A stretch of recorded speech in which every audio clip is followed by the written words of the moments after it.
organisasi yang dinamakan Mavindo. Nah, sebelumnya, apa itu Mavindo? Jadi kawan-kawan semua, Mavindo ini adalah sebuah organisasi kerelawanan yang tujuannya adalah untuk melawan penyebaran hoax di Indonesia dan juga untuk meningkatkan tingkat literasi digital masyarakat kita. Nah, saat ini kita ada di 19 kota sebenarnya dan ada lebih 500 relawan yang bergabung dalam komunitas ini. Mengapa kok sampai ada sebuah komunitas yang isunya adalah melawan hoax gitu ya? Ternyata memang isu hoax ini adalah isu yang sangat penting ya untuk dibahas karena setidaknya ada beberapa problem tidak hanya di Indonesia tetapi juga di berbagai negara yang muncul akibat hoax, misinformasi, disinformasi, malinformasi di tempatnya masing-masing. Nah, kalau kita di Indonesia itu kami menjadi salah satu organisasi yang fokus dalam isu ini. Tadi sudah dijelaskan bahwa kami ini mengelola situs namanya adalah turnbackhoax.id. Dan untuk melawan hoax yang ada di Indonesia, itu kita juga berkolaborasi dengan berbagai pihak. Nah, ini beberapa kolaborasi yang kita lakukan, misalnya terkait dengan upaya fact-checking atau upaya periksa fakta. Ini kita berkolaborasi dengan jejaring jurnalis dan juga media. Kemudian untuk isu obat dan makanan, misalnya kita punya kolaborasi dengan Badan POM. Kemudian untuk isu kepemiluan, itu kita bekerja sama dengan KPU dan juga Bawaslu untuk meredam hoax terkait dengan pemilu. Kemudian juga untuk upaya edukasi, khususnya isu literasi digital, kita ada kolaborasi dengan kantor Kementerian Kominfo, dengan Kementerian Pendidikan Kebudayaan, Kementerian Agama, kemudian dengan BSSN, dengan Mabes Polri, begitu. Dan juga untuk melakukan upaya fact-checking yang lebih luas, ini kita juga bekerja sama dengan Google, kemudian dengan Facebook, di mana kami menjadi salah satu pihak ketiga yang melakukan fact-checking di platform Facebook dan juga Instagram. Nah, saya akan lanjut ya, mungkin dengan menyetelkan sebuah video pendek. Mengapa kita perlu concern dengan isu ini?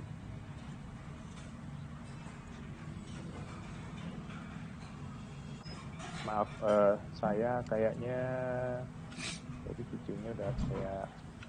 Oh, ya.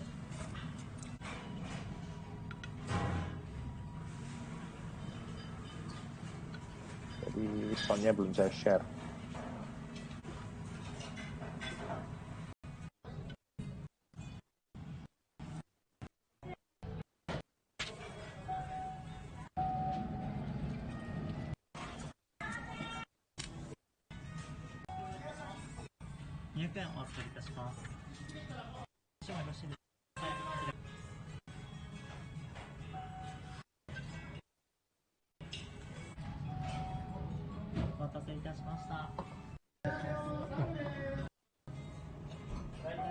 Nah, itu video yang sangat pendek, tetapi mungkin menjelaskan sebuah fenomena di mana sebagian masyarakat kita cukup banyak yang ketika melihat sebuah konten di media sosial, di internet, ketika melihatnya sebuah informasi yang sekilas, kadang-kadang kita... Punten Pak, nyala Pak. Tadi videonya belum terlihat Pak. Oh, belum terlihat. Oh ya, Iya, baik. Saya ulang. diulang mungkin Pak biar ini. Siap. Ya. Udah Pak, share screen-nya. Ya, saya sedang screen.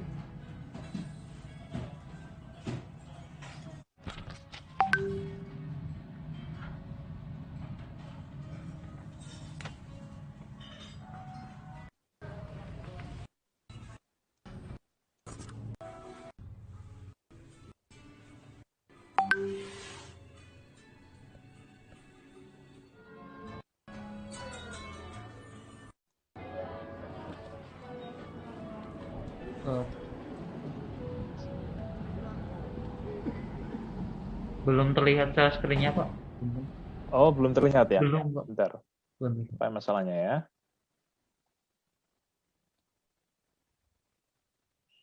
Nah, Ini terlihat? siap udah Pak. Oh, baik.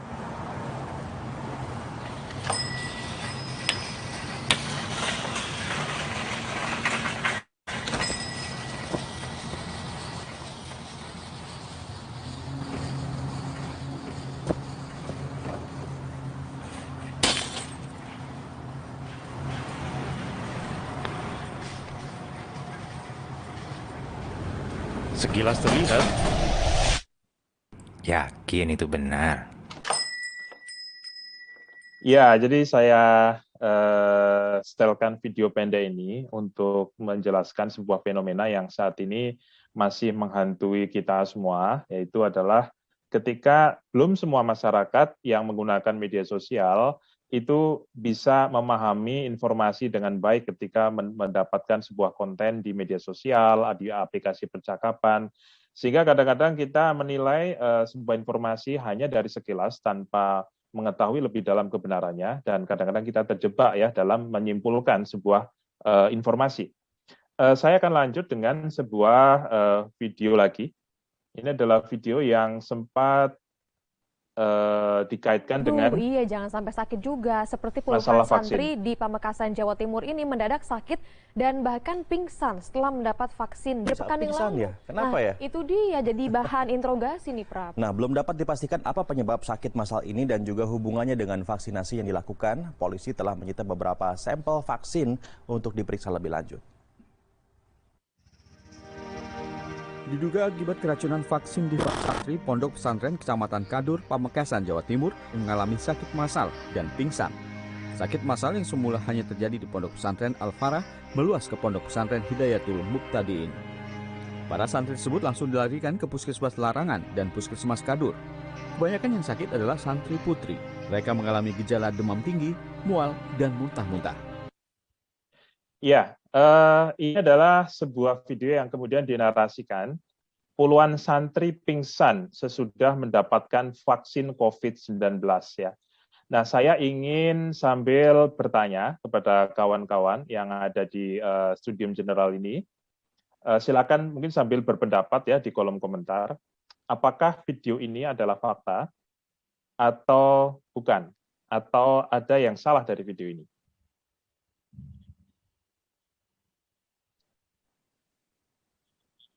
Silakan ya, 1 menit ya, silakan sambil ada yang berkomentar.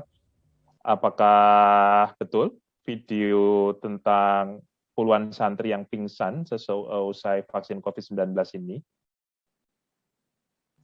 Punten Pak, Ya, itu dibilangnya sebenarnya belum diketahui kan alasannya. Berarti kan ada misleading, ada sedikit misleading di situ.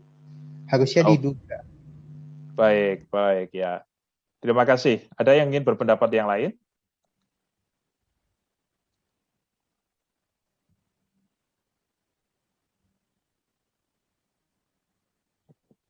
Saya Pak, Silakan. kalau menurut saya sih secara kronologi emang benar sih, karena seusai vaksin baru sakit gitu. Menurut saya sih gitu Pak. Oh, baik ya. Baik, terima kasih. Dari 2 pendapat itu saya tampung dulu ya. Saya akan lanjutkan ya. Jadi kalau misalnya kita teliti video ini, kemudian kita cek dengan narasinya bahwa ada puluhan santri pingsan usai vaksin COVID-19 ya. Ini ada beberapa hal yang perlu kita luruskan. Yang pertama adalah saya akan ambil slide ya. Nah, ini adalah video aslinya ya. Jadi video yang tadi itu sebenarnya ada yang diedit ya, ada yang dimodifikasi. Karena kalau kita lihat video aslinya itu bersumber dari situs atau kanal YouTube-nya CNN Indonesia pada tanggal Februari 13 tahun 2018. Artinya apa? Ini adalah vaksin di mana COVID-19 itu belum ada. Artinya ketika misalnya kita lihat tanggalnya atau tahunnya saja, kita sudah tahu bahwa video tadi itu tidak ada kaitannya dengan COVID-19 ya, karena COVID-nya belum ada, apalagi vaksinnya.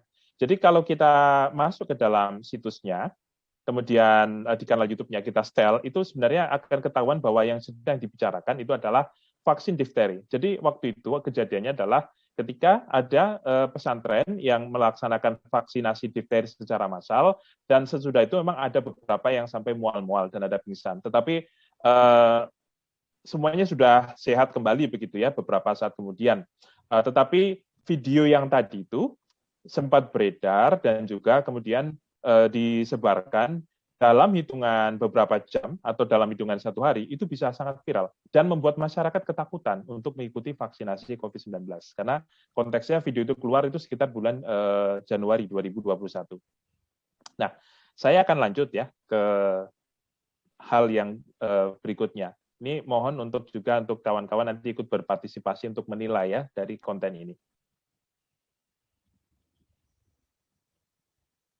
Nah, ini ada sebuah foto seorang ibu hamil yang berdiri di kereta dan ada beberapa orang yang duduk-duduk di sana. Nah, pertanyaan saya, silakan kawan-kawan berpendapat ya. Boleh chat atau bisa unmute ya. Siapa yang kurang beretika di sini? Silakan.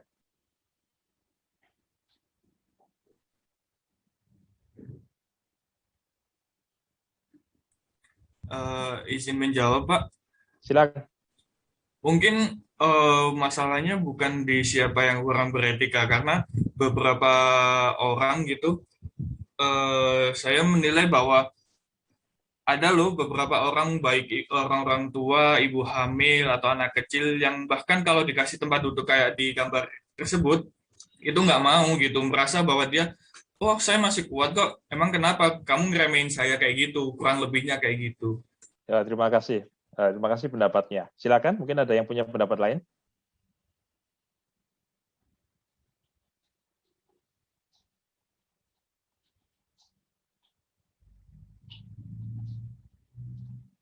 Silakan.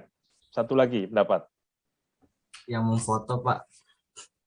Yang memfoto. Kenapa yang memfoto? Seharusnya lebih baik ngasih tahu yang duduk untuk mempersilahkan ibunya daripada memfotonya. Oh ya, baik. Ya, saya rasa ini dua tanggapan yang sangat baik ya. Terima kasih. Jadi ini kejadiannya di Malaysia ya. Kejadiannya adalah di Malaysia. Waktu itu ada yang memotret, kemudian foto ini disebarkan melalui media sosial ya. Dan muncul kecaman yang luar biasa kepada 3 orang atau 4 orang yang duduk-duduk di situ ya. Apalagi ada 3 orang yang di situ itu kelihatan sedang bermain HP begitu ya. Jadi mereka dinarasikan seolah-olah mereka tidak peduli, egois begitu ya. Padahal sudah jelas-jelas ada seorang ibu hamil yang setengah berdiri di sana. Bahkan seorang politisi, mungkin ada yang kenal ya, Nurul Izzah, itu putrinya Anwar Ibrahim, bahwa ini ada problem etika nih di kita. Nah, ternyata sesudah ini kan ramai ya, apalagi yang orang-orang yang duduk ini kemudian diserbu atau dicari ya oleh netizen satu negara. Nah, kemudian baru muncul klarifikasinya. Jadi konteksnya adalah foto ini diambil di awal-awal waktu dan tidak menjelaskan konteks yang utuhnya. Jadi kalau kita lihat konteks diceritakan secara lebih detail, sesudah beberapa waktu foto ini diambil, itu yang orang yang duduk itu, mereka menyadari kalau ada ibu hamil yang ada di sana, dan mereka kemudian mempersilahkan ibu hamil itu untuk duduk. Jadi foto ini keluar, disebarkan tanpa ada konteks yang utuh. Nah, jadi saya terima kasih tadi ada yang menjelaskan bahwa yang salah satu yang kurang beretika itu adalah yang memotret, yang menyebarkan foto ini tanpa menjelaskan konteks yang utuh ya. Dan banyak yang jadi korbannya kan, maksudnya orang-orang yang kemudian ikut mengecam tanpa dia tahu konteks yang sebenarnya. Nah, terima kasih. Saya akan lanjut ya ke yang berikutnya. Nah, ini ada sebuah video pendek. Ini pertanyaannya adalah, apakah ini video fakta ataukah sebenarnya dia mungkin hasil potongan ya dari sebuah film Hollywood atau apapun. Ya, silakan dilihat. Oh, bentar. Silakan dilihat.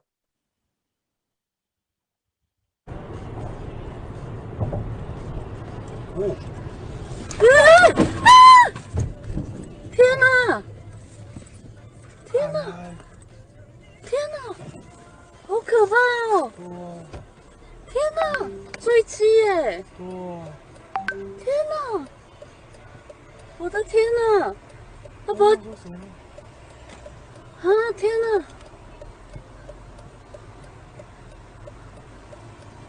你看那边人都下来。 Ya, silakan mungkin kawan-kawan ada yang ingin berpendapat lagi. Ada apa yang ingin Anda sampaikan? Apakah melihat ini adalah sebagai sebuah fakta ataukah sebenarnya dia adalah fiksi atau dia adalah sebuah karya film? Demikian. Silakan. Fakta Pak ini. Fakta. Kenapa Anda yakin itu fakta? Saya ini kalau nggak salah itu ada pesawat ATR 42 yang jatuh. Ini kejadiannya di Taiwan. Saya pernah apa ya? Pernah tahu ya, karena saya juga kan penyuka dunia aviasi. Jadi ini ada pesawat ATR 42 yang jatuh di Taiwan karena mesin ya. Kalau nggak salah karena masalah mesin dia jatuh. Itu sih. Baik, ya. Terima kasih atas jawabannya. Nah, ini menarik sekali karena kalau saya misalnya menyetelkan video ini ya ke banyak audiens untuk kepentingan edukasi ya, itu banyak mereka yang ragu gitu ya, apakah ini fakta atau bukan. Mereka sebagian besar itu kebanyakan cenderungnya akan mengira bahwa video ini adalah potongan sebuah film. Ya, karena mungkin terlihat sangat ya seperti inilah. Kadang-kadang mungkin pernah nonton film Hollywood begitu ya, dan menganggapnya ini adalah potongan dari film Hollywood ya. Jadi mungkin hanya di Telkom University nih, saya bisa langsung dapat jawaban yang sangat akurat sekali ya. Ya, terima kasih untuk Mas siapa tadi, Mas Dava ya tadi yang menjawab ya. Jadi faktanya adalah memang betul, ini adalah kecelakaan yang terjadi di Taiwan pada tahun 2015 atau 2014 ya, ketika itu menyebabkan ada 23 orang yang meninggal dunia. Dan video ini direkam dari dashcam dari warga Taiwan yang kebetulan sedang melintas dan merekam kejadian ini dengan seperti tadi. Yang ingin saya sampaikan adalah begini. Ketika kita mendapatkan sebuah informasi yang kita dapatkan di media sosial ataupun juga di aplikasi percakapan, kadang kita bisa membedakannya dengan mudah. Kadang-kadang dengan melihat sekilas saja kita bisa tahu bahwa ini sepertinya nggak benar nih gitu. Tapi ada kalanya kita mendapatkan informasi yang kita sendiri nggak yakin atau bahkan kita kesulitan sekali ya untuk bisa membedakan. Dan ini menjadi salah satu penyebab ya kenapa juga masih banyak hoax itu beredar bukan hanya di Indonesia saja ya, tetapi juga di berbagai negara lain. Nah, saya ingin melanjutkan dengan sebuah berita yang mungkin meresahkan ya, mungkin meresahkan. Ada sebuah berita, kenali sosok pria terganteng tahun 2018 ini. Berita 9 Maret 2019. Ya, ini beritanya sangat meresahkan, tentu saja. Kenapa? Karena kalau yang disebut pria terganteng itu kayak gini gitu ya, yang nggak ganteng itu seperti apa gitu kan? Ya, jadi banyak masyarakat kita itu yang ketika mendapatkan sebuah screenshot berita, itu mereka belum bisa melakukan pengecekan ya, apakah sebenarnya screenshot ini benar atau tidak. Ini yang saya tampilkan adalah screenshot. Saya tidak membuka situs secara langsung. Jadi ini adalah screenshot dari sebuah berita. Nah, banyak yang tidak paham bahwa untuk membuat screenshot semacam ini, itu membutuhkan hal yang sangat sederhana, bahkan mungkin anak kecil aja bisa gitu. Tetapi sayangnya banyak dari masyarakat kita yang kemudian rame atau ribut gitu ya, gara-gara hal-hal semacam ini. Ya. Meskipun kadang-kadang ketika misalnya mungkin kita sendiri yakin ya bahwa ini adalah screenshot editan. Tetapi bagaimana cara menjelaskannya kepada masyarakat bahwa ini editan? Kan tetap harus dijelaskan. Kita harus menjelaskan bahwa ini adalah editan karena ini aslinya tidak seperti itu.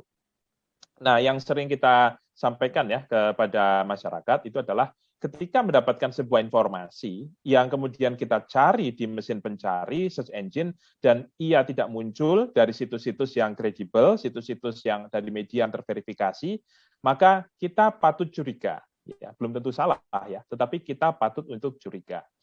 Karena faktanya adalah ini berita aslinya, begitu. Jadi saya memang sempat diwawancarai waktu itu oleh Antara, kemudian oleh Antara digunakan beritanya oleh beberapa media. Judulnya adalah terkait dengan bagaimana kita membentengi anak-anak ya dari informasi yang merusak karakter.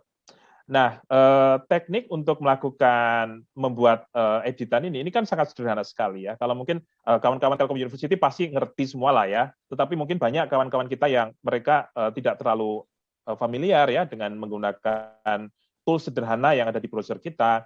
sehingga mereka belum tahu bahwa mengedit judul berita, kemudian di screenshot, disebarkan melalui aplikasi percakapan, media sosial, itu hanya butuh beberapa menit saja gitu. Bahkan anak saya yang kelas 3 SD, itu nggak saya ajari, itu juga dia tahu-tahu sendiri bisa ngedit seperti ini. Nah, sayangnya kadang-kadang hal ini kemudian, ini adalah salah satu contoh ketika sebuah informasi yang kemudian dipelintir begitu ya, itu bisa membuat kericuhan gitu ya di media sosial kita. Ada yang gunanya untuk katakanlah iseng-isengan gitu ya. Sebagai contoh, screenshot Liputan 6 yang katanya bikin judul menjadi penyanyi dangdut adalah cita-citata yang sudah lama cita-citakan. Kalau kita yang mungkin tidak familiar dengan bagaimana kerja jurnalisme, mungkin kita akan melihat, wah ini jangan-jangan benar nih ya, Liputan 6 bikin berita semacam ini. Tetapi kalau kita familiar dengan bagaimana cara wartawan bekerja, ada proses redaksi yang dilakukan di sana, itu hampir tidak mungkin ya sebuah media, apalagi terverifikasi Dewan Pers, itu membuat berita dengan judul semacam ini. Nah, teknik pengeditan judul itu kadang-kadang digunakan juga, sayangnya, untuk melakukan provokasi. Sebagai contoh misalnya ini, ada sebuah berita yang kemudian disebut Wagub DKI itu katanya membolehkan warga menjual trompet untuk malam tahun baru asalkan tidak ditiup. Nah ini kan judul yang aneh begitu, dan kemudian membuat orang, ini kok wakil gubernurnya kok kayak kurang cerdas begitu ya. Yang namanya trompet itu kan buat ditiup begitu. Nah, padahal faktanya adalah kalau kita lihat di judul aslinya itu adalah tidak ada kata-kata tidak ditiup ya. Jadi aslinya adalah Wagub DKI bolehkan warga jual trompet untuk malam tahun baru asalkan titik. Nah, titik itu informasinya ada di detail berita yang sama sekali tidak ada kata-kata tidak ditiup. Jadi ini terkait sebenarnya tentang masalah bagaimana mengamankan masyarakat terkait dengan COVID-19 ya. Jadi memang ada beberapa himbauan dari sana. Tetapi mungkin informasi yang dipintir itu digunakan oleh orang-orang yang mungkin tidak suka dengan salah satu orang, kemudian mereka menyebarkan narasi-narasi yang seperti ini. Sebagian masyarakat kita itu juga mungkin kadang-kadang suka gaptek begitu ya, ketika mendapatkan screenshot sebuah percakapan ya semacam ini. Misalnya seolah-olah ini tadi pagi saya di chat ya oleh Mbak Raisa Andriana semacam ini. Nah, belum semua masyarakat kita itu ngerti bahwa hal semacam ini itu bisa dibuat dengan sangat mudah dan juga sangat cepat ya.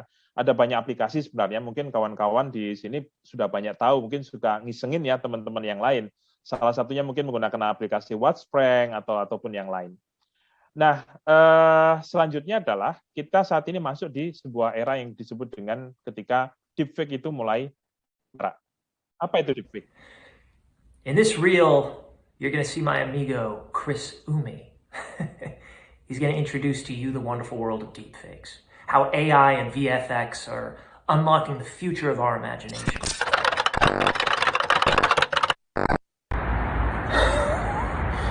What's up, TikTok? You guys cool if I play some sports?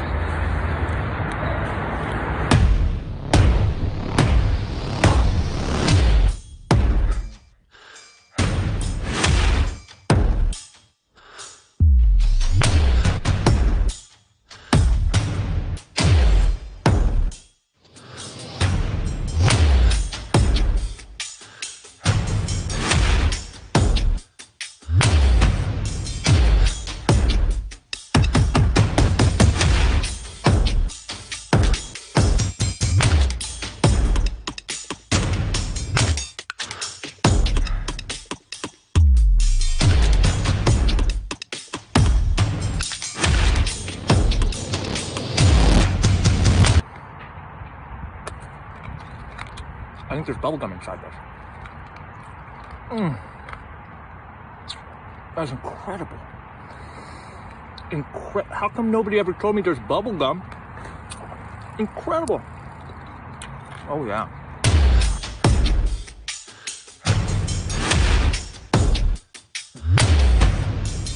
Ya, saya ingin meminta kesediaan salah satu kawan di sini untuk bisa menceritakan video ini sebenarnya tentang apa. Monggo silakan.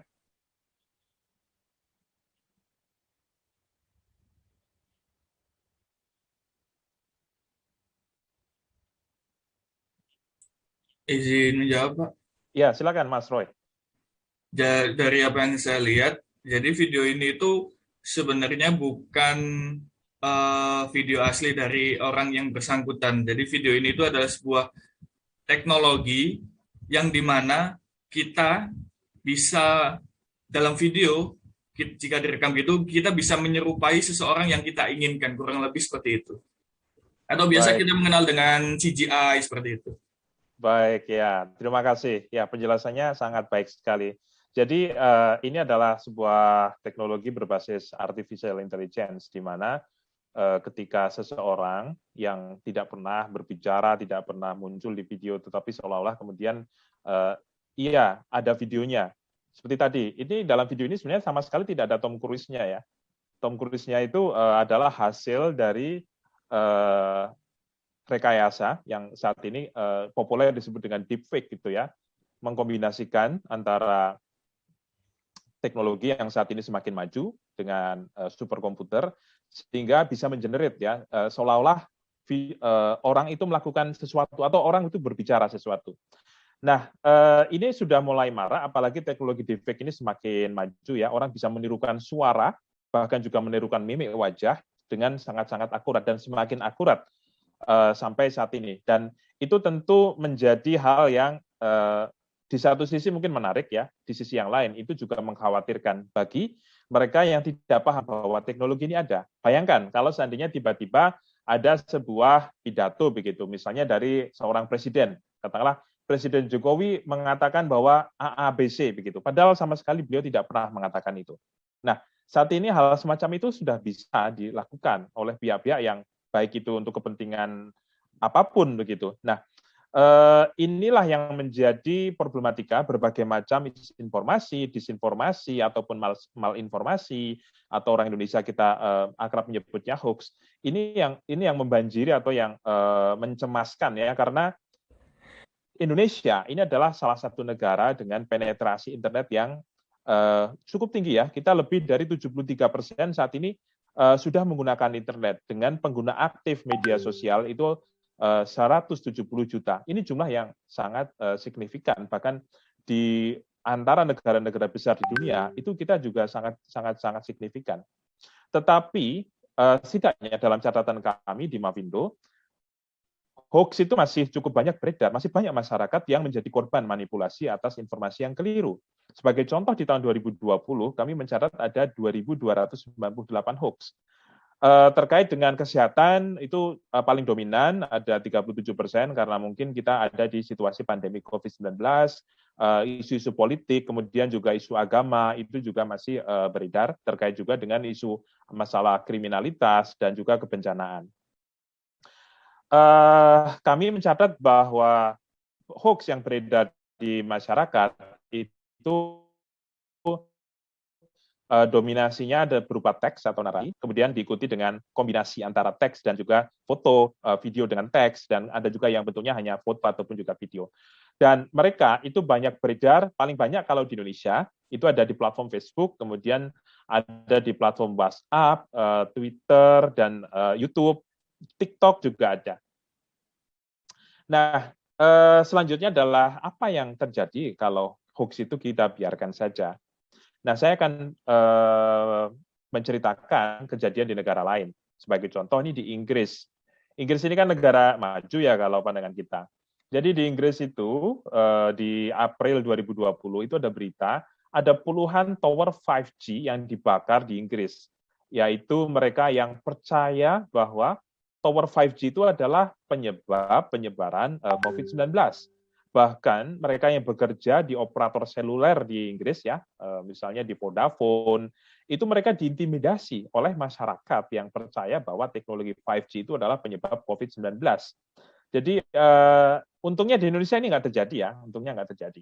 Maksudnya yang pembakaran towernya, kita ada masalah tentang COVID-19 ya, tetapi beda dengan di Inggris. Artinya di negara maju yang kita mungkin menganggap bahwa mereka literasinya lebih baik, mereka punya banyak kampus-kampus yang bergengsi, mereka masih ada kejadian semacam ini. Nah, kalau di Indonesia bagaimana? Nah, di Indonesia ini setidaknya kemarin kita bisa mendapatkan berita bahwa ada sebuah warga, sebuah dusun, di mana warganya itu bersembunyi di hutan karena takut disuntik vaksin COVID-19. Ya. Dan ternyata penyebabnya adalah mereka ragu dengan keamanan. Mereka termakan dengan berbagai narasi bahwa vaksin COVID-19 itu bisa menyebabkan kemandulan, bisa menyebabkan cacat permanen, bisa menyebabkan kematian massal, begitu. Nah, ini relevan dengan hasil, maaf.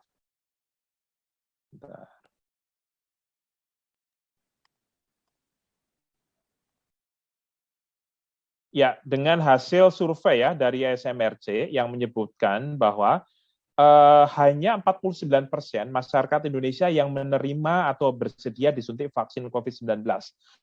Ada 29% masyarakat kita itu yang menolak. Dan ketika mereka ditanya mengapa menolak, mereka masih takut dengan keamanan vaksin tersebut. Nah, jadi ini ada korelasinya, relevansinya dengan keengganan sebagian masyarakat kita yang menolak vaksinasi karena dalam catatan kami juga, sebagian besar hoax tentang masalah vaksin COVID-19 itu adalah terkait dengan isu keamanan dan kemanjuran. Kemudian isu lain juga menarik ya, karena sampai saat ini dampaknya masih terjadi, yaitu adanya masyarakat kita yang termakan hoax gitu ya, sehingga mereka tidak mau ditermogan di dahi.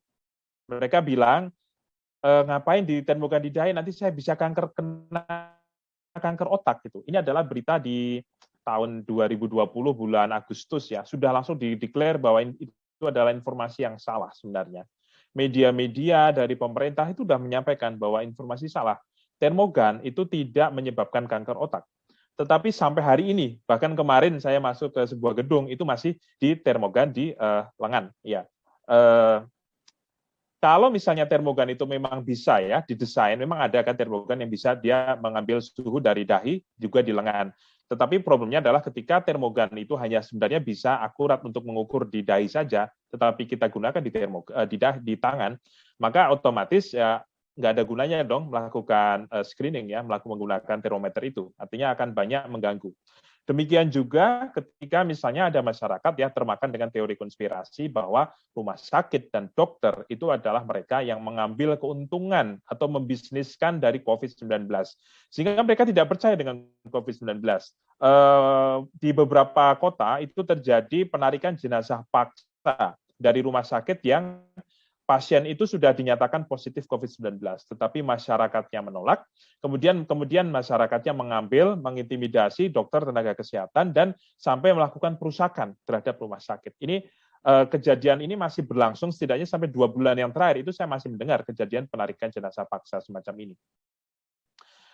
Nah, selain isu COVID-19, ada banyak isu lain sebenarnya. Tetapi saya ambil salah satu sampel saja. Ada salah satu isu yang biasanya setiap tahun muncul, itu adalah tentang masalah penculikan anak ya. Jadi biasanya beredar sebuah poster digital, kemudian juga disertai dengan narasi, hati-hati saat ini lagi musim penculikan anak, mereka berpura-pura sebagai gelandangan, sebagai orang gila, sebagai ibu hamil, sebagai tukang sampah, begitu. Nah, masyarakat yang termakan ya dengan narasi semacam ini, kadang-kadang mereka kemudian menjadi paranoid. Ketika ketemu dengan orang yang asing, ketemu orang yang mungkin tidak dikenal, mereka kemudian akan meresponnya dengan mengkorelasikan dengan berita yang dia dapatkan ya, bahwa ini jangan-jangan nih penculik anak nih. Nah, kita setidaknya sudah ada 2 atau 3 orang anggota masyarakat yang meninggal karena dikeroyok masyarakat yang menganggap sebagai penculik anak. Kejadian pertama di bulan Maret di 2017 di Kalimantan Barat, sebuah desa, ada seorang bapak yang sedang mengantar beras ke rumah anaknya, ke rumah keluarganya, itu dikeroyok oleh masyarakat yang menganggapnya sebagai penculik anak. Ya, itu meninggal. Kemudian di tahun sesudahnya, di tahun 2018 ya, yang ada di sini, mereka yang percaya dengan hoax penculik anak itu mengeroyok seorang guru ngaji di Kendal. Ya, ini juga meninggal. Nah, padahal sebenarnya ada banyak yang bisa kita pelajari bahwa hoax itu tidak baik. Hoax itu bahkan juga dilarang. Apa saja yang melarangnya? Tentu kalau kita bicara hukum pidana, sudah ada baik itu Undang-Undang ITE, ataupun juga KUHP, ataupun juga Undang-Undang Nomor 1 Tahun 46, yang menyatakan bahwa ada sanksi pidana bagi mereka yang menyebarkan hoax, khususnya hoax yang kemudian berimplikasi kepada keonaran ataupun kerusuhan. Nah, tetapi tentu pidana itu adalah hal yang paling akhir ya untuk menyelesaikan sebuah masalah. Karena sebenarnya di Indonesia, semua budaya kita, semua adat kita, itu juga bertentangan dengan hoax, dengan masalah berita bohong. Jadi saya ambil salah satu kutipan di sini dari sebuah paper, bahwa di Aceh itu sebenarnya mereka sudah punya mekanisme secara adat gitu ya, untuk menangani kasus-kasus hoax begitu. Jadi saya rasa mungkin di daerah-daerah lain juga sama ya, mereka punya katakanlah ada solusi-solusi ya untuk menangani kasus-kasus terkait dengan masalah hoax. Jadi secara adat, secara budaya itu sebenarnya kita perlu untuk mentransformasi nilai-nilai itu ke dalam bagaimana kita berbudaya digital. Nah selanjutnya adalah karena Indonesia ini kan negara dengan ketuhanan. Kita ada beberapa agama-agama yang semua agama itu juga mereka punya value yang melawan masalah hoax ini. Sebagai contoh, kalau mayoritas Indonesia adalah Muslim, maka sudah ada fatwa dari MUI pada tahun 2017 nomor 24 tentang hukum dan pedoman bermuamalah melalui media sosial. Di sini sudah sangat jelas sebenarnya poin-poin yang disampaikan ya oleh para ulama tentang bagaimana masyarakat harus menggunakan media sosial dengan baik, menghindari tajasus, menghindari menyebarkan informasi yang bahkan bukan hanya tidak benar ya, yang diragukan saja itu kita tidak boleh menyebarkan, apalagi yang jelas-jelas itu salah. Nah, saya rasa kawan-kawan dari umat Kristen, Katolik, Bunda, Hindu, Konghucu itu juga punya pedoman yang serupa.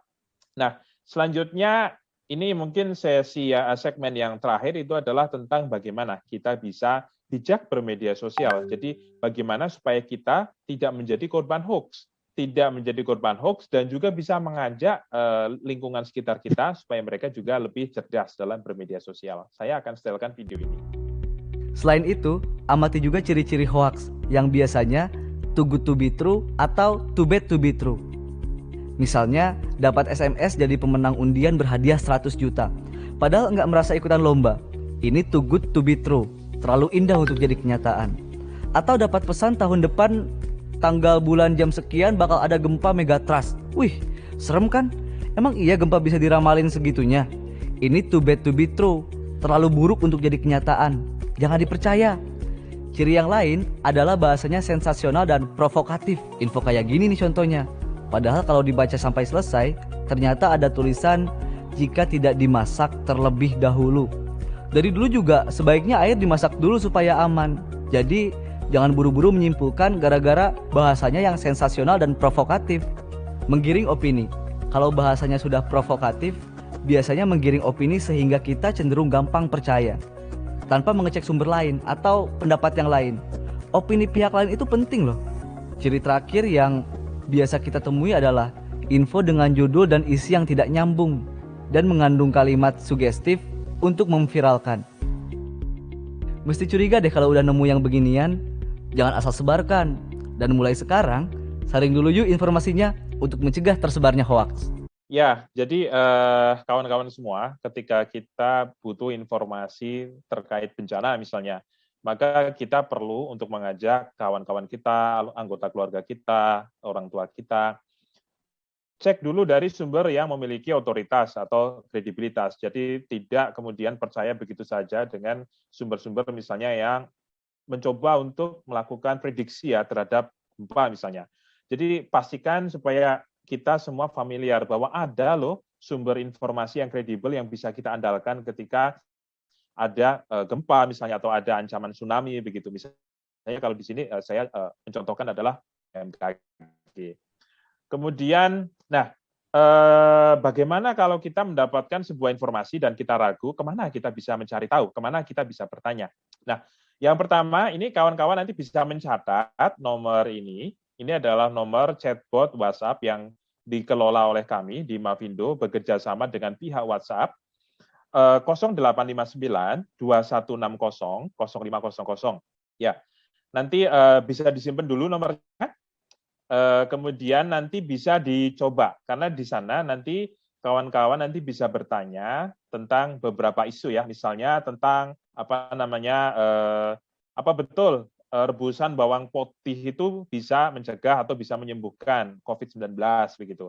Atau apa betul kemarin yang divaksin dengan COVID-19 itu lengannya ini bisa ditempeli magnet begitu ya. Katanya begitu katanya karena ada yang bilang vaksin itu diisi dengan microchip begitu. Nah, di sini nanti kawan-kawan nanti bisa menggunakan WhatsApp ini sebagai salah satu tools cara untuk mengecek ya, karena nanti dari nomor ini nanti akan tersambung ke database hoax yang kami kelola. Nah, yang kedua adalah kami ada 2 situs tentang periksa fakta. Yang pertama adalah turnbackhoax.id. Ini adalah situs yang kami luncurkan di tahun 2017 dan juga di tahun 2018 berkolaborasi dengan 24 media online, kita mendirikan namanya cekfakta.com. Jadi dengan 2 situs ini nanti bisa masuk ke sana ya, kemudian bisa melakukan pencarian terhadap isu-isu yang kita ragukan. Jadi silakan nanti bisa dibuka halamannya di turnbackhoax.id misalnya, kemudian gunakan fitur pencarian sebagai contoh apa betul di Ambon waktu itu ada yang vaksin BRIMOB kemudian meninggal dunia sesudah vaksin di sana. Kemudian apa betul Pak Presiden itu divaksinnya bukan Sinovac dari Cina, tetapi divaksin menggunakan vaksin dari Eropa misalnya. Atau kemarin ketika ada kejadian banjir di Jakarta, itu Pak Anies Baswedan itu beneran foto selfie begitu. Nah, hal-hal semacam ini bisa dicari, salah satunya adalah di situs ini ya. Selain itu sebenarnya juga kawan-kawan dari media massa, media pers, ini mereka juga punya kanal periksa fakta. Sebagai contoh di Detik ada, di Tempo itu juga ada, kemudian di Kompas juga ada, di Republika juga ada. Jadi mereka itu membuat kanal khusus untuk memudahkan masyarakat melakukan pengecekan terhadap informasi yang beredar di media sosial. Ini mereka lakukan karena memang faktanya masih banyak masyarakat yang perlu diinformasikan, perlu dibantu untuk mencari informasi. Nah, selanjutnya kalau saya sendiri juga mengasuh program Cek Fakta ya di RRI Pro 3 FM, itu setiap hari Sabtu sekitar jam 17 waktu Indonesia Barat ya. Dan kita juga ada podcast di KBRID di setiap Senin. Jadi hoax setiap sepekan terakhir itu biasanya kita bahas di sana. Tetapi mungkin kalau kawan-kawan di Telkom University ada yang butuh untuk saya pengen belajar nih gimana caranya untuk melakukan fact checking atau debunking terhadap isu-isu itu.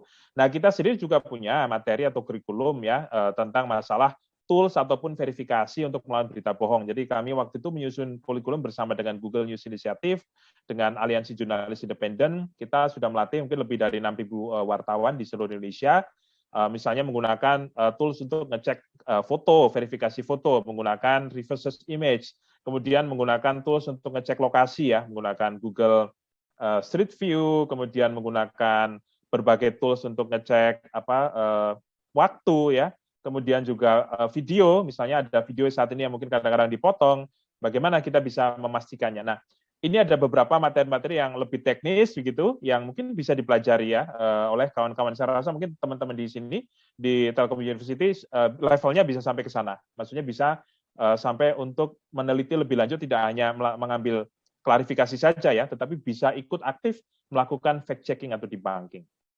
Nah, lebih lanjut nanti kawan-kawan bisa follow atau bisa cek kanal-kanal kami di media sosial, di Facebook ataupun juga di Twitter, di Instagram dan juga di YouTube ya. Kami ada di sini semua. Dan kalau ada yang ingin belajar lebih lanjut tentang masalah literasi digital, tentang masalah berpikir kritis, kami juga menyiapkan sebuah portal namanya adalah tularnalar.id. Ini adalah kerjasama kami dengan Ma'arif Institute dan juga didukung oleh Google. Saat ini sudah kita latihkan kepada hampir 1.000 dosen dan juga 3.000 guru. Saat ini sedang berproses untuk berjalan di sekitar 20.000 mahasiswa. Jadi ini materi ini saat ini juga sudah bisa diakses ya oleh kawan-kawan semua untuk melatih kemampuan kita untuk berpikir kritis supaya kita tidak menjadi korban manipulasi atas informasi-informasi yang sebenarnya adalah hoax. Nah, selanjutnya saya akan setelkan video di penghujung presentasi saya ini.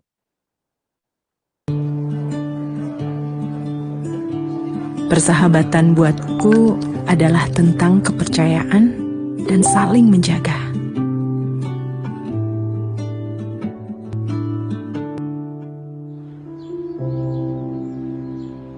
Meskipun berbeda pendapat dan pandangan, atau ada yang berbuat salah.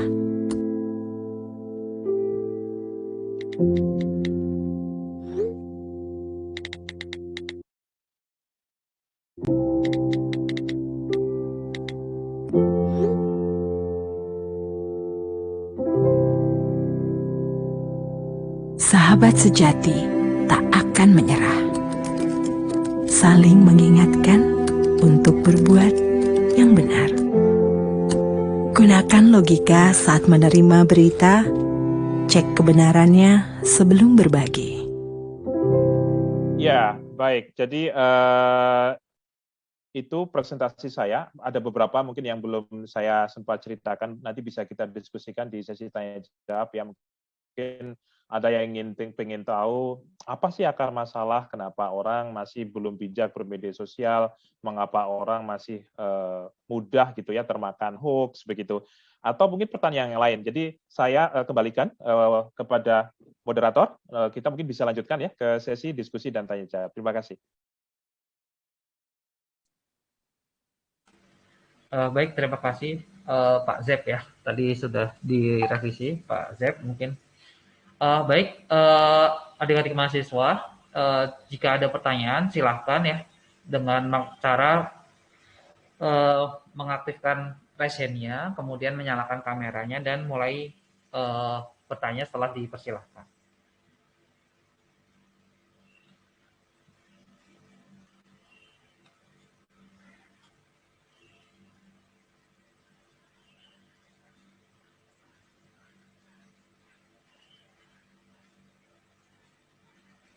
Ayo, jika ada pertanyaan ya tadi ya, bisa aktifkan fitur raise-nya, terus setelah dipersilahkan, saya persilahkan, silahkan bertanya.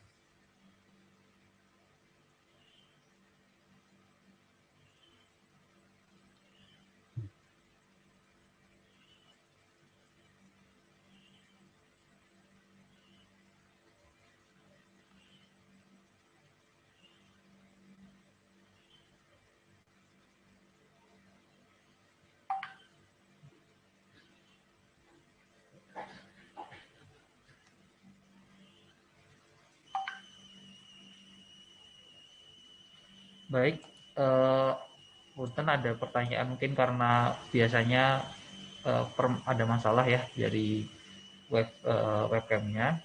Ini ada Ahmad Taufik, Pak. Bagaimana cara memberi edukasi mengenai berita hoax yang dengan mudahnya menyebar ke kalangan yang lebih tua? Karena kadangkala memberi nasihat atau memberi informasi ke orang tua itu sangat susah, Pak. Mungkin seperti itu, Pak, kira-kira, Pak. Baik, ya, terima kasih. Ini pertanyaan yang sangat menarik ya, karena sering sekali ditanyakan juga, bisa jadi karena banyak dari kita yang pernah ketemu mungkin ya dengan anggota keluarga kita, ketemu dengan mungkin paman kita, tante kita, yang kadang-kadang di grup keluarga gitu ya, ikut masih gampang sekali gitu ya, menyebarkan informasi-informasi yang sebenarnya adalah hoax gitu. Nah, jadi menjawab pertanyaan ini sebenarnya jawabannya bisa jadi akan berbeda-beda, akan sangat bervariasi ya, tergantung dengan situasi dari masing-masing orang. Tetapi secara umum begini, bahwa mengedukasi orang yang lebih tua dari kita, itu memang tidak bisa semudah kalau kita mengedukasi orang yang sebaya ataupun juga mungkin lebih muda dari kita. Karena misalnya begini, kalau misalnya nih, orang tua saya atau orang tua saya itu menyebarkan hoax gitu ya di grup keluarga. Kalau misalnya saya mau ngasih tahu, itu kadang-kadang kan memang nggak bisa semudah itu. Bisa jadi nanti saya akan malah, kamu ngapain sih kamu ngasih tahu gitu ya. Kamu kan, ya maksudnya kadang-kadang tidak mudah. Sehingga kadang-kadang yang butuh kita lakukan itu mencoba untuk melakukan pendekatan-pendekatan lain. Jadi sebagai contoh, biasanya orang tua itu percaya kepada seseorang. Baik itu misalnya kalau di kampung dengan ustadznya, dengan kiainya, dengan pendetanya, atau dengan ketua RT-nya. Nah, sehingga kita butuh untuk berstrategi untuk bisa mengedukasi orang-orang yang lebih tua itu melalui orang-orang yang mereka bisa percayai. Jadi bahasanya adalah orang-orang yang punya pengaruh atau influencer. Mungkin dalam konteks ini kalau orang tua bukan influencer dalam konteks digital ya, tetapi adalah orang yang berpengaruh di lingkungan hidupnya. Sebagai contoh, kalau misalnya kita bisa meminta kepada seorang tokoh agama gitu ya di kampung kita, tolong kita dibantu untuk memberikan edukasi tentang masalah anti hoax ini di pengajian gitu ya. Nah, barangkali itu juga bisa membantu supaya orang tua kita misalnya itu bisa lebih percaya gitu ya tentang bagaimana seharusnya kita lebih berhati-hati untuk bisa melakukan verifikasi informasi lebih lanjut. Nah, kalau kita di Mavindo juga mencoba untuk melakukan pendekatan dengan cara yang agak berbeda. Jadi kita membuat sebuah video ya, membuat sebuah serial video, nanti bisa dilihat di kanal YouTube-nya kita. Ini saya sambil bukakan ya. Saya share. Ya. Ikan dulu deh.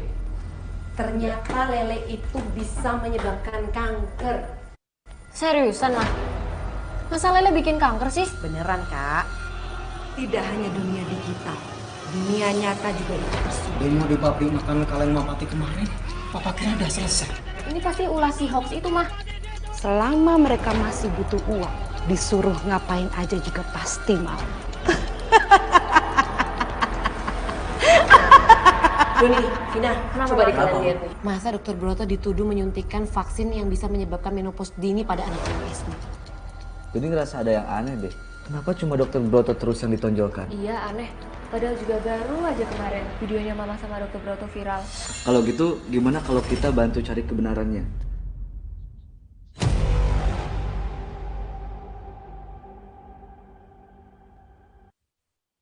Ya, ini tadi yang saya setel itu adalah sebuah trailer ya dari serial video yang bisa diakses di YouTube kita ataupun juga kalau menggunakan apps itu ada di jaringannya apa sih namanya ya? Saya tadi sampai lupa ya. Jadi ada yang semacam Netflix tapi bukan Netflix ya. Ini juga sudah ditayangkan di sana. Mengedukasi masyarakat tetapi dengan cara yang menyenangkan. Jadi bukan dengan model presentasi, tetapi dengan acara nonton bareng. Jadi ada 5 video dalam serial ini. Ceritanya adalah sebuah keluarga, seorang bapak, seorang ibu, kemudian ada 2 orang anak yang menghadapi situasi terkait dengan masalah hoax. Dan kita mengemasnya dengan cara yang menyenangkan ya. Jadi ini genrenya adalah drama superhero action. Jadi nanti bisa dilihat, kebetulan ini yang jadi sutradaranya adalah orang yang sama dengan yang membuat film yang sempat viral waktu itu, film Tile ya. Jadi ini adalah salah satu cara yang bisa kita lakukan, bahwa mengedukasi masyarakat itu bisa dilakukan dengan cara yang lebih rileks gitu ya, misalnya nonton bareng. Saya sendiri juga sering mengisi acara-acara edukasi kepada orang-orang tua ya, misalnya di desa ataupun juga di kampung, di balai desa, misalnya dari kecamatan itu mengumpulkan warga di situ, kemudian kita diminta untuk memberikan edukasi tentang masalah anti hoax.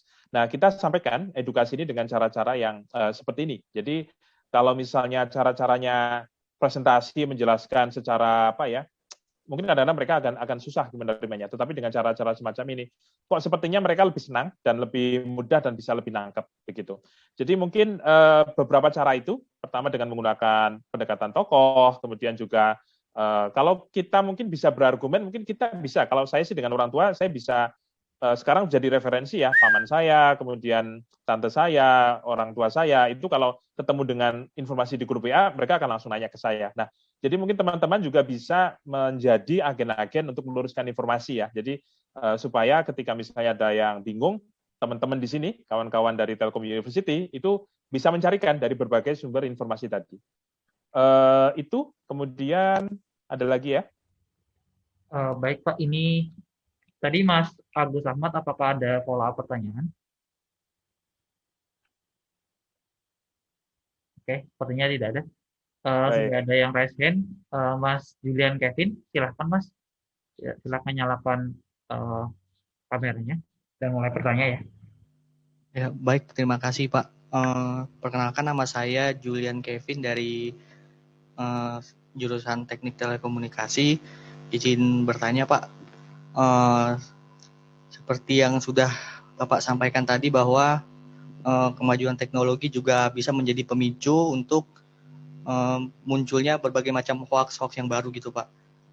Nah, pertanyaan saya, Indonesia kedepannya akan mengalami sebuah perkembangan teknologi dan kita itu juga membutuhkan teknologi tersebut. Nah, yang saya takutkan adalah dari kemajuan teknologi tersebut akan muncul hoax-hoax yang lebih canggih lagi daripada yang kita temui sekarang. Nah, untuk bagaimana ya Pak cara kita buat supaya bisa menangani hoax-hoax yang canggih itu, sementara dari sepengamatan saya bahwa rata-rata orang Indonesia itu malas untuk mencari kebenaran hoax tersebut, Pak. Terima kasih, Pak. Ya, terima kasih. Pertanyaan yang sangat baik ya. Jadi bagaimana kita mengantisipasi perkembangan teknologi ke depan ketika belum semua masyarakat kita itu memiliki landasan yang cukup ya untuk mengevaluasi informasi yang muncul di gadgetnya. Padahal setiap hari mungkin kita nggak bisa lepas ya dari gadget. Ini mungkin agak nyambung ya dengan pertanyaannya dari Mas Pradipa Catya Wisesa. Dia bertanya apakah Indonesia sudah siap bersosial media. Kan mungkin agak ada kemiripan. Akan saya jawab sekalian ya. Jadi kalau dibilang apakah kita ini siap bersosial media atau tidak, ya nyatanya kita sudah mendapatkan banyak manfaat ya dengan kita bermedia sosial. Hanya masalahnya adalah kita masih mengalami berbagai konsekuensi ketika kita bermedia sosial, tetapi literasi digital atau kemampuan kita dan bagaimana cara kita membaca informasi di media sosial itu belum semuanya benar. Nah, karena begini, cara membaca informasi di digital itu tidak boleh sama dengan cara membaca informasi kita koran, majalah, atau buku. Nah, faktor kesalahannya adalah ketika kita di sekolah, misalnya belajar membaca buku, membaca majalah, kita tidak pernah, atau sampai saat ini paling tidak, belum pernah diajari bagaimana cara membaca informasi dengan baik di dunia digital. Jadi begini, saya akan share sebuah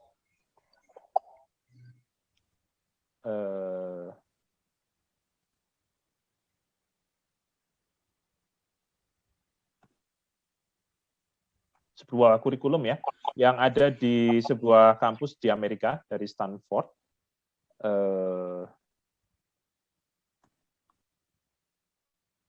Nah, saya akan share screen. Mana ini? Oh ini, baik. Ya. Jadi di Stanford University itu mereka membuat sebuah kurikulum online, namanya adalah Teaching Lateral Reading. Ya. Jadi mengevaluasi informasi yang beredar secara digital itu tidak bisa sama dengan bagaimana cara kita membaca informasi di buku ataupun media-media yang selama ini kita pelajari. Jadi nanti kawan-kawan nanti bisa buka ya, bisa dicari. Kata kuncinya adalah Stanford dan juga lateral reading. Secara singkatnya begini, kalau kita membaca informasi di dunia digital, maka kita tidak bisa membaca dari paragraf kemudian diteruskan ke paragraf selanjutnya sampai selesai.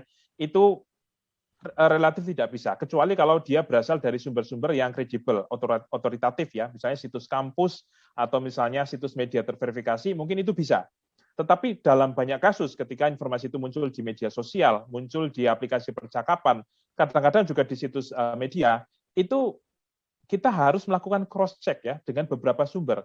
Jadi ibaratnya ketika saya mungkin di sini kelihatan ya, ketika saya membuka sebuah browser, itu saya sambil membuka beberapa tab.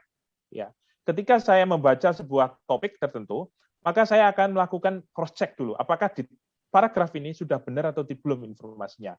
Nah, teknik membaca secara paralel ini adalah yang disebut dengan lateral reading. Nah, ini adalah teknik membaca yang sebaiknya atau seharusnya kita pahami ketika kita mengandalkan informasi dari media sosial ataupun dari perangkat digital kita. Nah, sayangnya belum dari semua kita memiliki pemahaman bahwa cara membacanya itu ternyata beda ya gitu. Nah, jadi teman-teman di sini saya rasa perlu untuk bagaimana nanti memahami bagaimana lateral reading itu dan juga nanti mengajari ya kepada anggota keluarga. Ini loh cara membaca informasi kalau di Facebook, kemudian di Twitter atau di media-media digital yang lain itu caranya begini gitu, tidak bisa sama.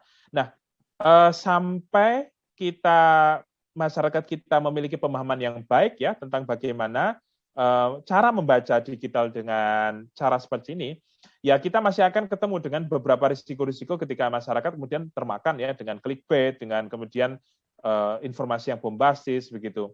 Nah, sehingga yang perlu kita lakukan tentu yang kita siapkan adalah bagaimana membuat kualitas literasi digital masyarakat Indonesia itu meningkat. Nah, caranya bagaimana? Ya, program edukasi literasi digital ini perlu kita dorong, perlu kita galakkan. Sebagai contoh, tadi saya sempat cerita kami punya program namanya Tular Nalar ya.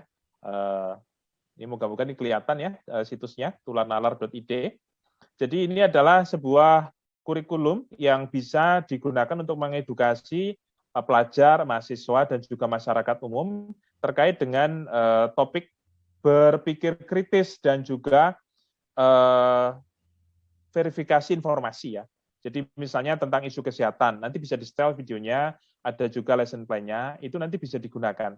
Nah, saat ini kami sudah punya 40 fasilitator, ada hampir 1.000 dosen, dan ada 3.000 guru yang sudah bergabung dalam keluarga besar Tular Nalari. Dan kami terbuka sekali kalau kawan-kawan mahasiswa di Telkom University itu tertarik untuk menjadi relawan yang belajar materi ini, kemudian juga ikut mengajarkan lebih lanjut kepada masyarakat yang lebih luas lagi. Misalnya di sini ada yang selain mahasiswa juga katakanlah ikut aktif ya di organisasi atau misalnya jadi pengurus masjid, jadi aktivis di gereja. Nah, materi-materi ini sebenarnya nanti bisa dimanfaatkan ataupun digunakan karena sifatnya juga gratis ya.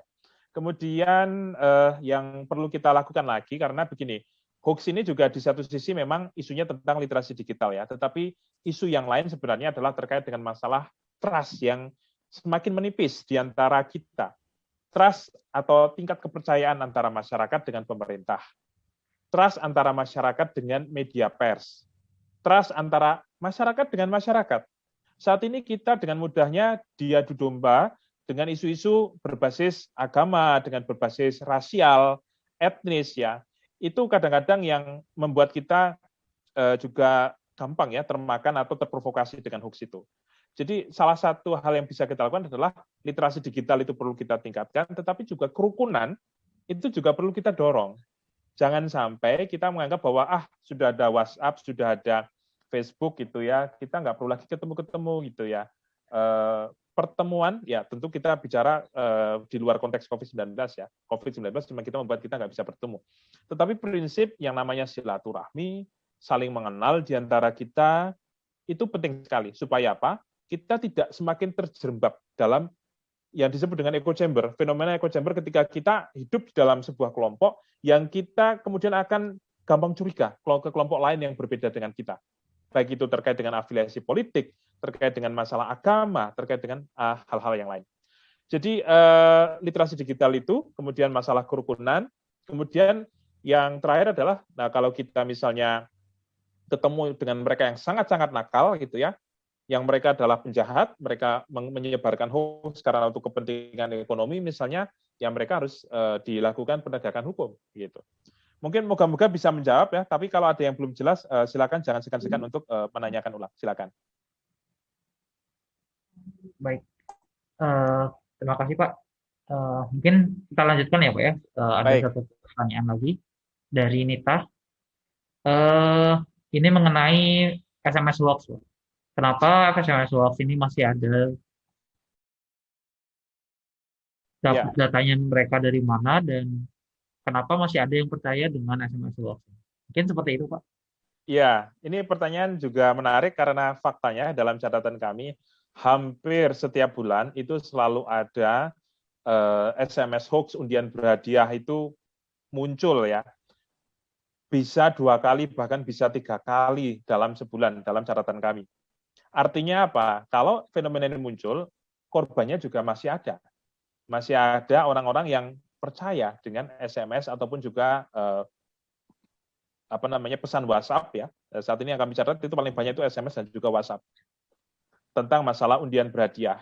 Jadi ya kenapa masih ada ya? Karena masih banyak masyarakat yang belum tahu bahwa hal semacam itu adalah terkait dengan masalah hoax itu. Sebagai contoh kalau misalnya saya buka ya di situs kami ya di Turn Back Hoax ya, saya sambil share lagi. Ya, jadi ini ada SMS berhadiah, cek 35 juta, ada SMS berhadiah dari 100 juta dari Telkomsel, ada juga pesan WhatsApp yang katanya ada kuota gratis, begitu, ada banyak. Jadi faktanya memang ini masih banyak. Baru 2 minggu yang lalu saya juga baru membantu salah seorang yang dia sudah terlanjur menjadi korban ya, menjadi korban karena alih-alih dia mendapatkan janji uang ya yang didapatkan dari SMS, tetapi dia sudah kehilangan uang, kemudian sudah kehilangan identitas. Jadi problem ini terjadi karena pertama masyarakat kita yang masih belum mengerti bahwa sangat mungkin informasi yang muncul dari SMS ataupun juga WhatsApp itu adalah rekayasa, baik yang sebenarnya adalah menggerogoti uang kita atau minimal sekali ketika data pribadi kita itu hilang. Sebagai contoh, ada yang bilang, Anda kalau mengisi form ini nanti dapat paket makan gratis ya dari Dunkin Donuts misalnya.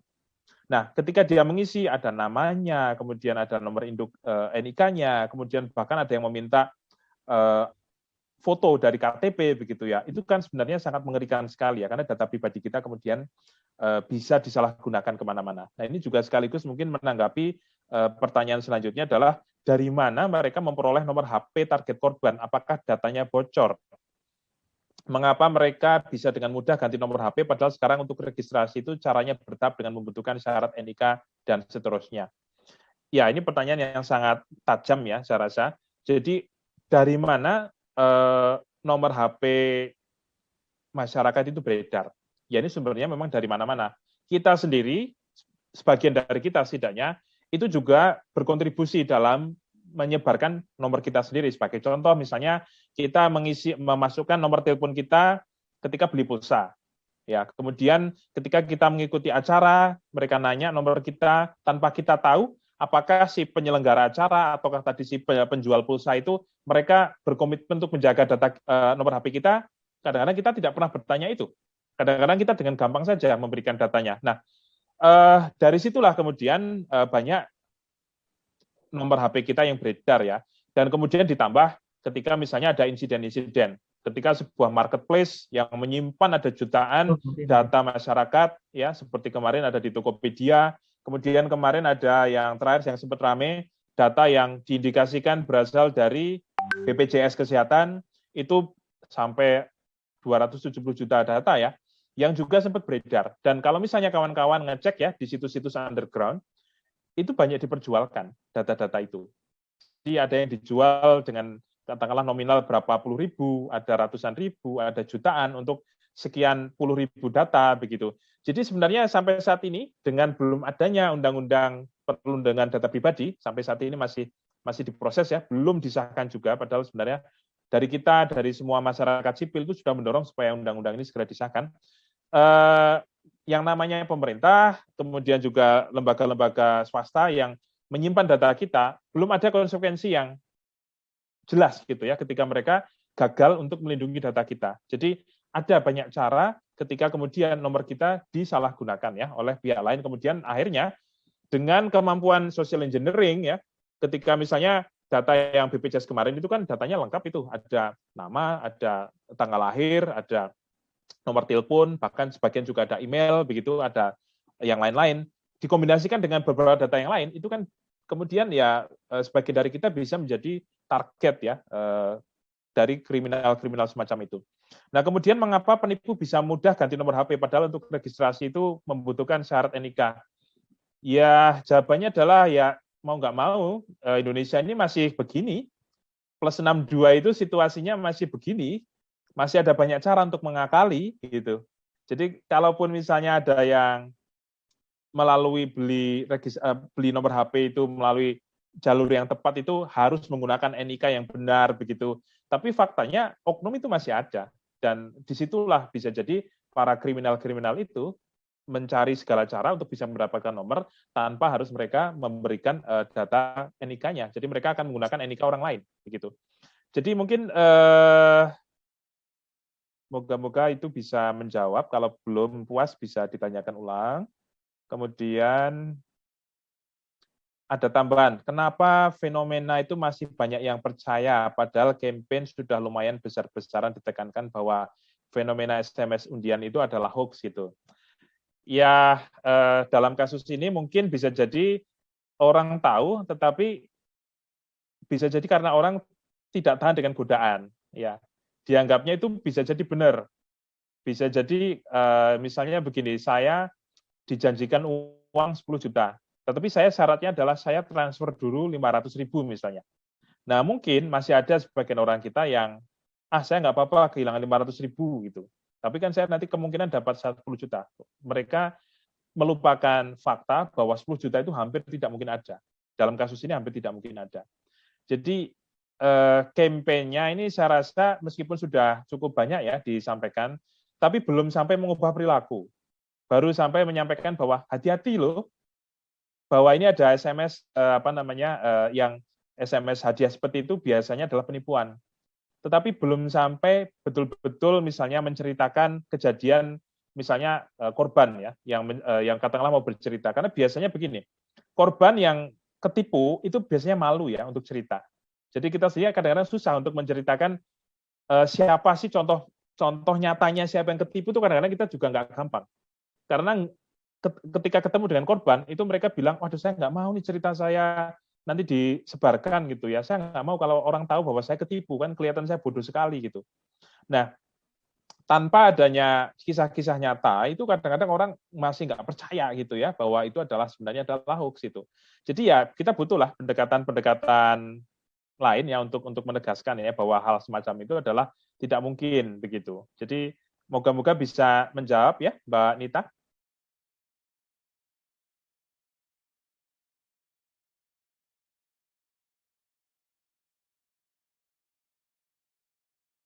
Ada yang lain? Silakan. Kita masih ada waktu sampai jam 10.30 ya.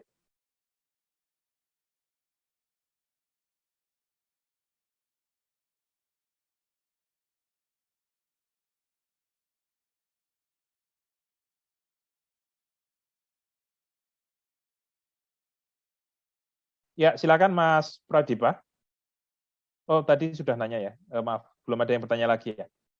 Silakan.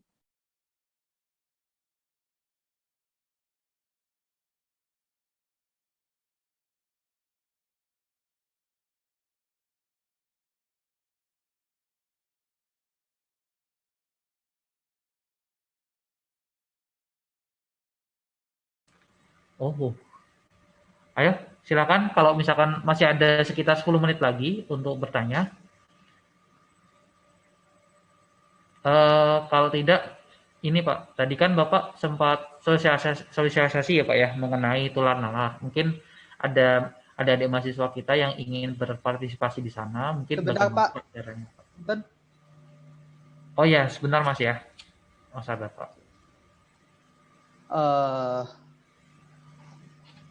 Nama saya Agda Suryanato dari TT 4210. Saya pengen bertanya kalau hoax ini kan memang banyak banget ya. Nah, saya ini termasuk orang yang seneng banget buka Instagram. Terutama saya kan sering banget follow akun yang kayak Indozone dan begitu.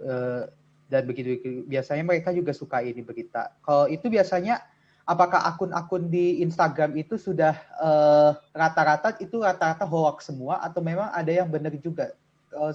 Tapi saya sebenarnya juga kadang-kadang suka lihat gitu Republika atau apa ya di Twitter. Cuma kalau untuk akun-akun yang memang benar-benar aku kurang tahu verifikasinya gimana, cara penyampaian beritanya itu gimana, itu bisa dibilang hoax atau enggak? Itu aja sih pertanyaan saya. Indozone. Ya. Baik, terima kasih Mas Ada Pak. Iya, Pak, silakan Pak. Ya, terima kasih. Ya, jadi informasi itu disebut sebagai hoax itu kan kalau ia memenuhi 3 perkara.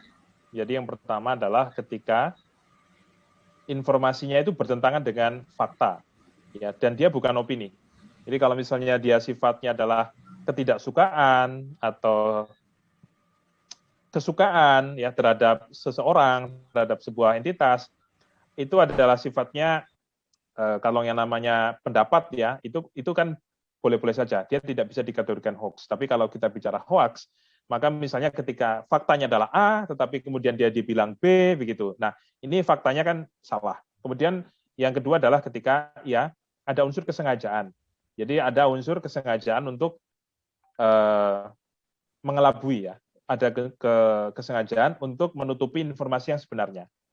Jadi informasi itu sebenarnya bisa dinilai hoax itu dari kontennya ya. Kita tidak harus bicara tentang siapanya. Memang ada sumber-sumber informasi yang dia cenderung menyebarkan informasi yang bombastis. Sehingga katakanlah kita mengenal ada akun-akun yang rutin menyebarkan hoax, menyebarkan provokasi.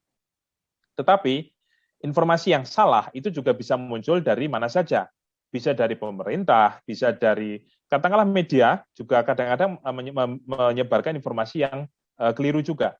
Nah, tetapi tentu sangat berbeda presentasinya antara sumber-sumber yang melakukan kode etik jurnalistik dengan baik dengan sumber-sumber yang sifatnya tidak paham tentang bagaimana membuat sebuah informasi atau membuat berita sesuai dengan kode etik jurnalistik. Makanya mungkin kawan-kawan di sini nanti perlu memahami bahwa kalau di Indonesia itu ada yang namanya ekosistem pers. Ada ekosistem yang namanya adalah terkait dengan undang-undang pers ya. Ini kalau saya bukakan, di sini ada sebuah situs namanya adalah Dewan Pers.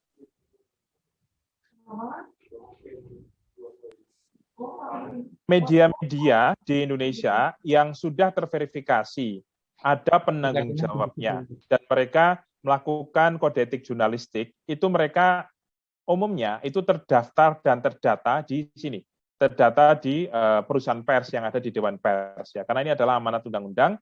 Dewan Pers ini adalah lembaga independen yang melakukan verifikasi atas informasi. Memang belum tentu semua informasi yang ada di situs-situs yang terdaftar di sini itu informasinya benar, belum tentu. Tetapi relatif mereka lebih bisa diandalkan daripada sumber-sumber yang tidak jelas seperti akun-akun anonim atau akun-akun yang tidak punya kredibilitas gitu ya di media sosial. Meskipun sayangnya saat ini banyak akun-akun di media sosial yang tidak jelas tetapi followernya banyak.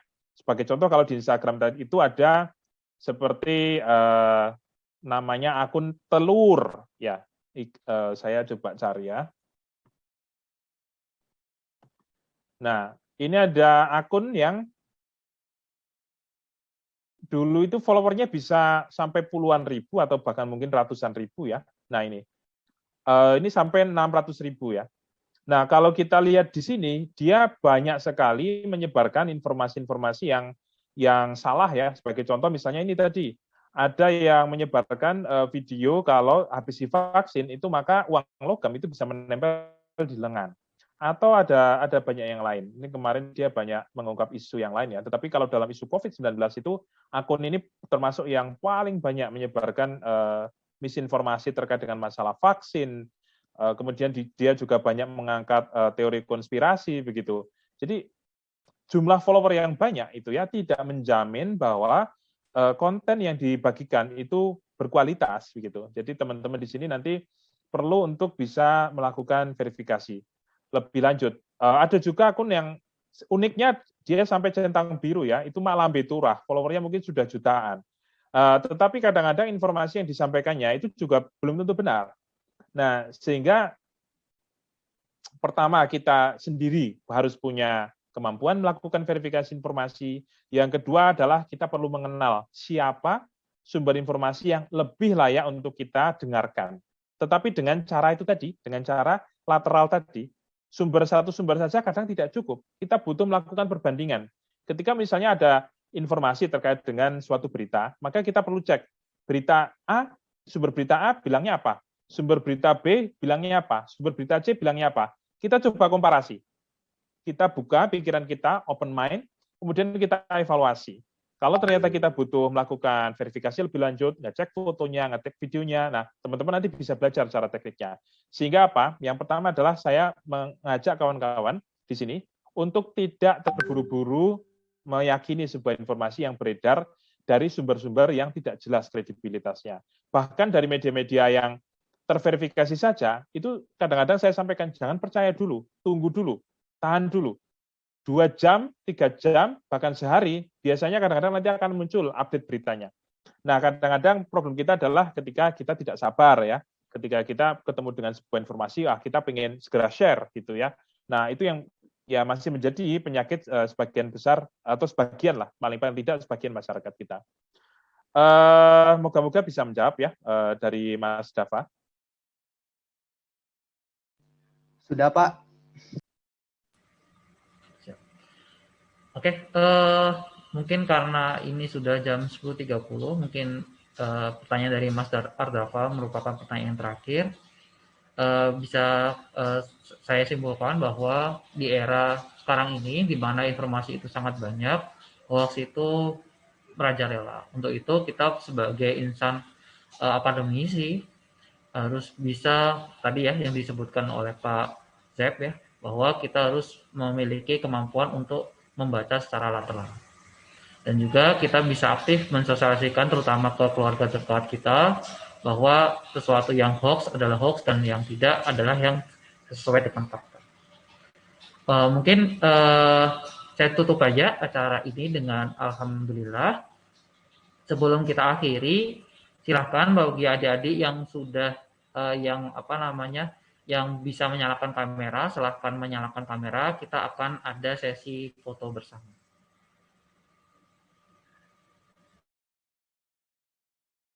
Bentar ya, silahkan yang bisa menyalakan kamera, menyalakan kamera.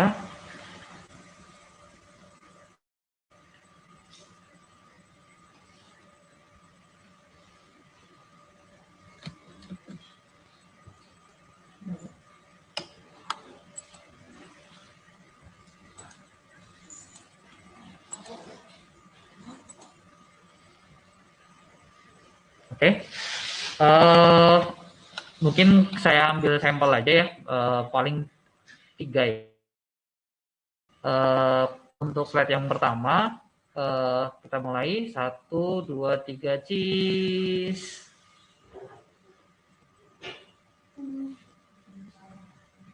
Mas Arif. Oh, Pak Arifnya nggak di-mute, Bu.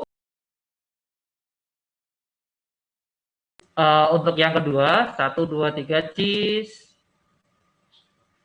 Right, and I am a hoax hunter. The 37-year-old. Oke. Untuk yang terakhir, 1, 2, 3, cheese.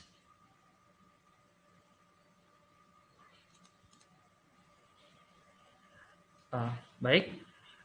Bagi adik-adik, silakan mengumpulkan ya resumenya ke LMS yang sudah tersedia. Jika mengalami kendala mengenai LMS-nya, kalian bisa submit ke di form yang sudah disebarkan oleh Ibu Sofi Saidah tadi. Terima kasih. Cukup sekian perkuliahan hari ini. Saya ucapkan terima kasih kepada pembicara kami kita hari ini, Bapak Septiaji atau Pak Zep. Terima kasih sudah berkenan hadir dalam dan mengisi informasi mengenai kuliah umum SG ini. Terima kasih, Pak. Sama-sama, terima kasih. Bagi adik-adik silahkan. Bermanfaat. Amin. Terima kasih, Pak. Terima kasih. Terima kasih, Boleh Pak Haji. Terima kasih, Pak. Bagi adik-adik mahasiswa silahkan bisa meninggalkan